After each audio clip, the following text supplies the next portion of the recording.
નમસ્કાર, સંદેશ ન્યૂઝના digital platform સાથે હું છું માલવી. હું તમને એમ પૂછું કે ટેકનોલોજીની દ્રષ્ટિએ કયો દેશ સૌથી આગળ છે? તમારો જવાબ હશે ચીન, જાપાન, અમેરિકા, ઇન્ક્લુડેડ ભારત. હું તમને એમ પૂછું કે સિમેન્ટની જે બેગ આવે છે એનો ઉપયોગ તમે ક્યાં ક્યાં કરી શકો છો? જનરલી બધા એમાં વસ્તુઓ ભરતા હોય છે, કચરો ભરતા હોય છે, ઘણીવાર તો યુઝ કરીને ફેંકી દેતા હોય છે.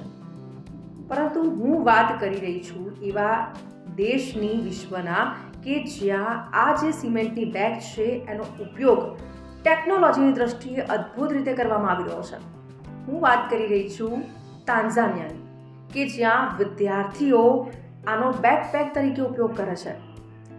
તાન્ઝાનિયામાં વીજ પુરવઠો છે જ નહીં. અમુક જેવા ગ્રામીણ વિસ્તારો છે ત્યાં વીજ પુરવઠો નથી અને એટલા માટે ત્યાંના બાળકો છે એ રાત્રિ દરમિયાન ભણી શકતા નથી.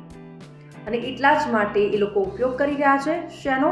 તો કે સિમેન્ટ બેગમાંથી બનાવેલી જે બેકપેક હોય છે એનો ઉપયોગ કરે છે.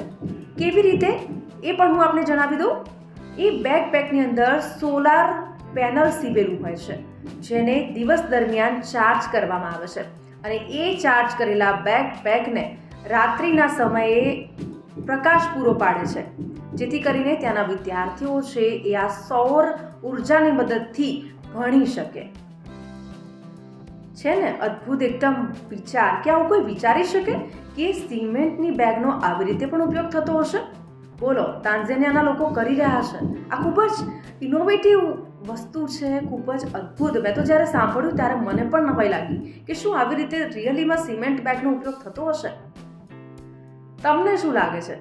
ભારતની અંદર પણ એવા કેટલાય જગ્યા છે, એવા કેટલાય ગામડાઓ છે જ્યાં વીજ પુરવઠો નથી, યા તો પછી રાત્રિના સમયે લાઇટ્સ જતી રહે છે. તો ત્યાં આ ટેકનોલોજીનો ઉપયોગ કરવો જોઈએ કે નહીં?